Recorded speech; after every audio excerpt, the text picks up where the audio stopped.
Indian premier league মানে আইপিএলে Kolkata night Riders এই বছর মানে 2026 সালের জন্য বাংলাদেশের খেলোয়াড় মানে একজন বলার যার নাম মুস্তাফিজুর রহমানকে 9 কোটি টাকায় ক্রয় করেছে।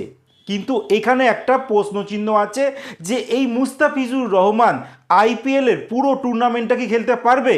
এখানে কিন্তু প্রশ্নর উত্তর না, তিনি পুরো টুর্নামেন্ট খেলতে পারবেন না।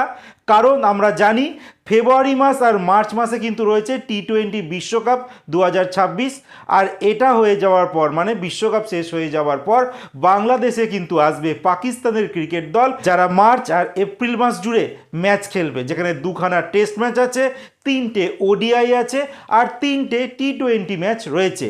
পাকিস্তান দল চলে যাওয়ার পর তারপর আসবে নিউজিল্যান্ড ক্রিকেট দল, তারা কিন্তু এপ্রিল মাসে বাংলাদেশের মাটিতে 3খানা ওডিআই ম্যাচ আর 3খানা টি-20 ম্যাচ খেলবে। মানে দাঁড়ালো এটাই যে এপ্রিল মাস অবধি কিন্তু এই মুস্তাফিজুর রহমানকে পাবে না কেকেআর, যেখানে আইপিএল শুরু হচ্ছে সম্ভাব্য মার্চ মাসের 26 তারিখ থেকে, শেষ হবে মে মাসের একদম শেষে গিয়ে। সেখানে এপ্রিল মাস অবধি কিন্তু বাংলাদেশের মুস্তাফিজুর রহমানকে কেকেআর দল পাচ্ছে না। মানে কেকেআর দল পাবে যখন হাফ ম্যাচ হয়ে যাবে তারপরে।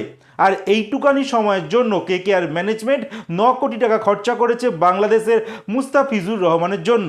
এই মুহূর্তে বাংলাদেশিরা আর বাংলাদেশের কিছু লিলিপুট নেতারা ভারতবর্ষকে যেমনভাবে আক্রমণ করে চলেছে, তার সঙ্গে তাদের ক্রিকেটার, তাদের ফুটবলার মানে খেলাধুলার সবাই পায় বলতে গেলে ভারতকে কিন্তু ক্রমাগতভাবে আক্রমণ করছে। ভারতের 7 সিস্টার নাকি তারা কেড়ে নেবে।